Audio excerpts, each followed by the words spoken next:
É podre mesmo, como disse, extremamente podre. Essa é a verdade sobre a guerra de Israel, tá? É uma guerra, infelizmente, hoje, pessoal, personalista, tá?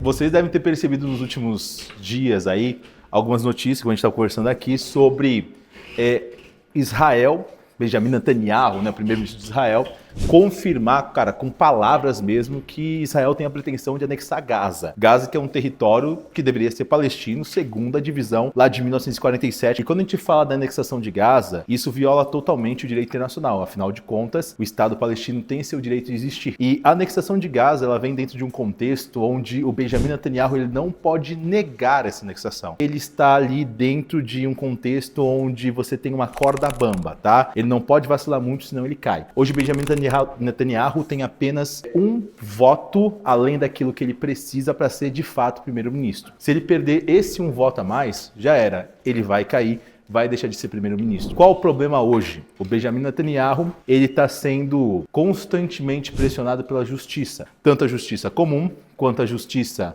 no caso do Estado de Israel, o Estado de Israel também é internacional, porque ele cometeu uma série de crimes ao longo aí da sua carreira política. Benjamin Netanyahu não é um jovem no poder, na verdade o cara é uma raposa velha pra caramba. Ele tá no poder em Israel desde a década de 90, não de maneira contínua, mas de maneira ali intermitente. Você tem ali um contexto na década de 90 que ele governa até o início dos anos 2000, depois você tem um interim onde ele sai entre o Ariel Sharon, que é um outro cara, depois ele volta, fica até 2021, sai do poder, fica 1 ano e meio fora, volta em 2022, finalzinho de 2022, acho que foi dezembro de 2022, sim? Então, se você quiser falar que ele está no poder desde a década de 90, você não está errado, tá? E qual o problema aqui?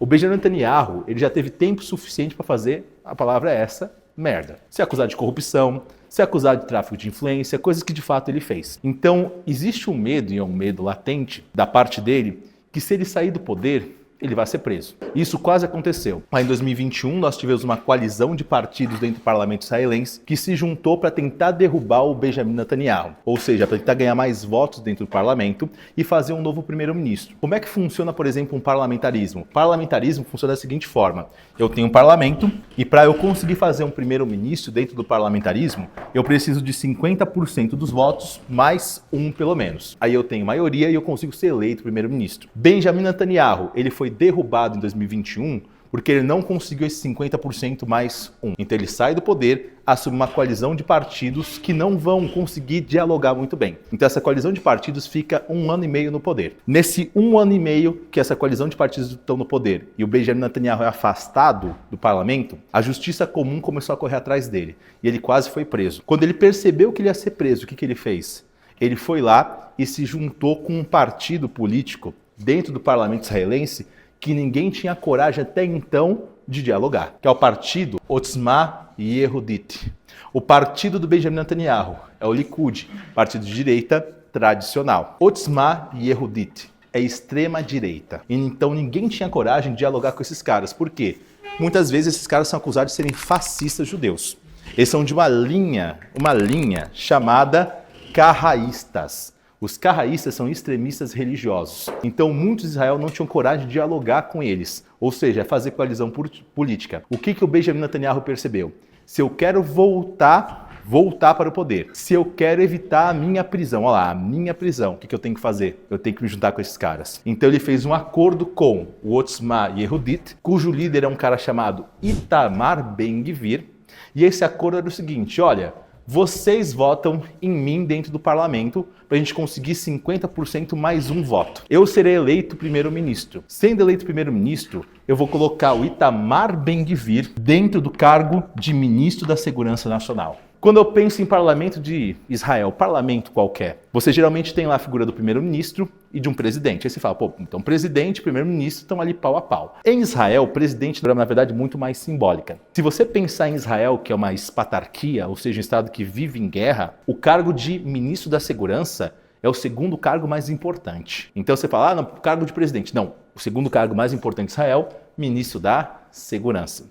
Então a troca foi a seguinte: olha, você vota em mim, eu viro primeiro-ministro, sendo assim a justiça comum não pode mais me julgar, sacou? Sim, eu fujo da justiça comum e eu te dou o segundo cargo mais importante dentro de Israel, que é o do ministro da Segurança Nacional. Se você preferir, ministro do Exército, certo? É o cara que comanda o Exército. Então isso aqui é importantíssimo para os carraístas, principalmente para eles poderem impor a sua visão de mundo. Benjamin Netanyahu voltou a ser primeiro-ministro. O que vai acontecer?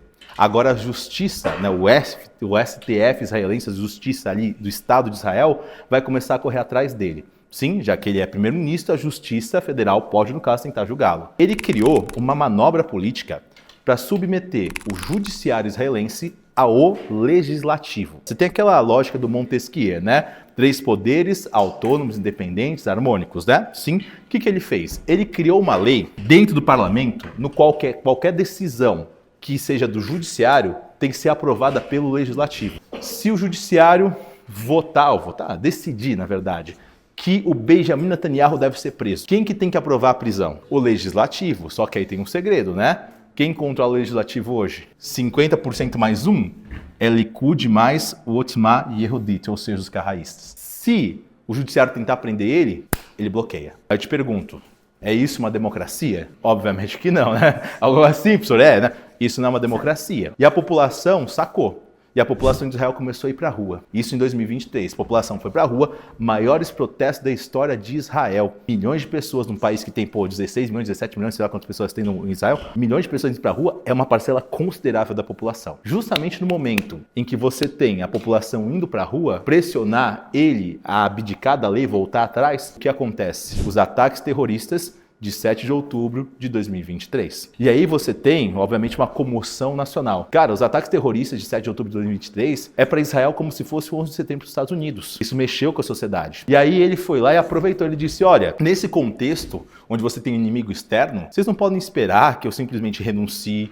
né, que eu simplesmente abra a mão do meu poder, porque vai ter uma instabilidade no país. Então vamos esquecer um pouquinho esse atrito que a gente está tendo, esses protestos fazendo contra mim, e vamos focar no quê? No inimigo externo. Então ele conseguiu desviar toda a atenção daquilo que estava acontecendo dentro do país para um problema externo. Uma manobra conhecida dos políticos, né? Coincidência demais, né? Ainda mais tratando-se de um país que tem um serviço secreto incrível, né? Agências de inteligências poderosíssimas. Como é que os caras deixaram Israel ser atacada por um Hamas que, é um grupo terrorista lá na faixa de Gaza, os caras não sabiam controlar o Hamas, não conseguiam controlar? Óbvio, pode ser teoria da conspiração, mas você tem que se perguntar. E aí existem duas possibilidades. Ou o Benjamin Netanyahu, ele foi negligente, sim, ele foi extremamente negligente, ou ele deixou. Nenhuma das duas coisas pega bem para ele. Sim, se ele deixou, bom, crime, né? Se foi negligente, cara, pega mal, ele tem que cair. Sim, ele tem que cair. É isso, tá? O que garante a sobrevivência hoje do Benjamin Netanyahu é justamente o apoio do Itamar Ben-Gvir e do Otzma Yehudit, sim, dos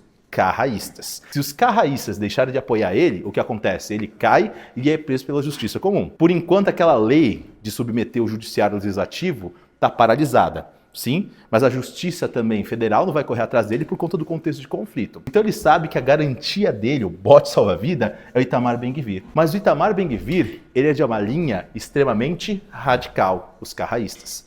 E os carraístas, eles se inspiram numa visão de mundo baseada no quê? Na Torá, que é o livro sagrado dos judeus. E nesse livro sagrado você tem lá passagens que dizem sobre a questão da posse de Israel sobre a terra prometida que a gente chamou hoje de Palestina, né? No passado chamavam de Canaã ou Eretz Israel, que seria a terra de Israel. E você pega ali, por exemplo, no Pentateuco, Deuteronômio, Levítico, Números, e Yahvé, o Deus judeu, ele vai falar quais são os limites da terra do povo de Israel. E segundo Yahvé, os limites da terra do povo de Israel vão do Grande Mar, que é o Mar Mediterrâneo, até o Rio Jordão. E vão do Grande Deserto, que é onde você tem ali o Egito, o Sinai, até o Grande Rio. Que grande rio? O Eufrates, que cruza a Síria. Essa é a visão de mundo desses caras. Se você pegar a Torá, você vai perceber que em nenhum momento, nem no esplendor do reinado de Salomão, foi o maior rei de Israel. Esse território foi alcançado pelos israelenses. Em nenhum momento o reino de Israel atingiu os limites que Deus prometeu. Então, se a promessa divina não foi cumprida no passado, ela tem que se cumprir quando? Agora. Entendeu? Sim, essa é a visão desses caras. Tem até documentário que lançou recentemente no Brasil Paralelo, o nome é Do Rio até o Mar, From the River to the Sea, que é justamente o documentário carraísta, eles justificando o quê? As guerras que eles estão se metendo. Gente, quem que é o chefe do exército? Em última instância é o Itamar Ben-Gvir. Percebeu qual a importância do cargo para ele? Ele quer fazer a visão religiosa de mundo dele se cumprir, ele precisa comandar quem? O exército. E outra coisa, ele tem o poder do governo. Porque caso Benjamin Netanyahu não aprove o quê? As ações militares, o que ele faz? Ele sai do governo e o Benjamin cai. Então a guerra de Israel, isso que eu quero te mostrar, a questão de Gaza, Cisjordânia, Síria, queridos, essa questão da anexação agora da faixa de Gaza não é uma questão puramente religiosa ou puramente ética, não. É uma questão da sobrevivência de um único homem, chamado Benjamin Netanyahu. Essa guerra é podre, que novamente, o que justifica o conflito? O conflito ele é justificado pela visão religiosa desses caras, mas quem aprova o conflito para sobreviver é o Benjamin Netanyahu. Os carraístas começaram a ganhar muito volume no parlamento. Ao mesmo tempo, a população que não é carraísta fica pé da vida, porque os carraístas não precisam servir o exército. E quando eu digo não precisam servir o exército, olha que loucura. Para os carraístas, o serviço deles é um serviço religioso. É ler a Torá, que é o livro sagrado, e rezar pela nação. Esse é o serviço deles. A gente não precisa servir o exército. E eles conseguiram isso do governo há muito tempo atrás. Agora imagina você que não é religioso ou extremamente religioso. Você tem que mandar o seu filho para o conflito em Gaza, já que você não é religioso, seu filho tem que servir o exército, todo mundo tem que servir o exército em Israel, mas o carraísta que está pressionando o governo a entrar no conflito não precisa mandar o filho. A população fica louca, certo? Benjamin Netanyahu novamente se meteu numa sinuca de bico, a um ponto que a população começou a pressionar ele a mandar os carraístas para o serviço, para o exército, para o serviço militar. Benjamin Netanyahu ficou ali entre a cruz e a espada. O que ele fez? Estava disposto a assinar uma lei obrigando os carraístas a servir o serviço militar. Quando isso foi acontecer, Itamar Ben-Gvir disse, se você fizer isso, eu tiro o apoio. A oposição percebeu o momento e chamou um voto de desconfiança no parlamento. O que é um voto de desconfiança? Vamos votar contra o Benjamin Netanyahu, vamos dizer que ele não tem mais capacidade de governar. Se a oposição tivesse conseguido 50% mais um, Benjamin teria caído. No dia que Benjamin ia cair, o que aconteceu? Israel começou a atacar o Irã. Foi o dia que Israel começou a atacar o Irã. Benjamin Netanyahu foi salvo do voto de desconfiança literalmente por um voto. Um voto, cara. Olha que loucura. Então, te pergunto, existe coincidência aqui? Óbvio que não, né? Por que Israel atacou o Irã? Porque os carraístas pressionaram. Itamar Ben-Gvir disse, ô Benjamin, eu te salvo. Mas em troca eu quero o quê? A cabeça do Irã, certo? E novamente, queridos, Benjamin fez a vontade de Itamar, por quê? Porque é uma guerra de sobrevivência, não de um Estado, mas sim de um homem. Sim, Benjamin Netanyahu. Perfeito? Certo? É podre mesmo, como disse, extremamente podre. Essa é a verdade sobre a guerra de Israel, tá? É uma guerra, infelizmente, hoje, pessoal, personalista, tá?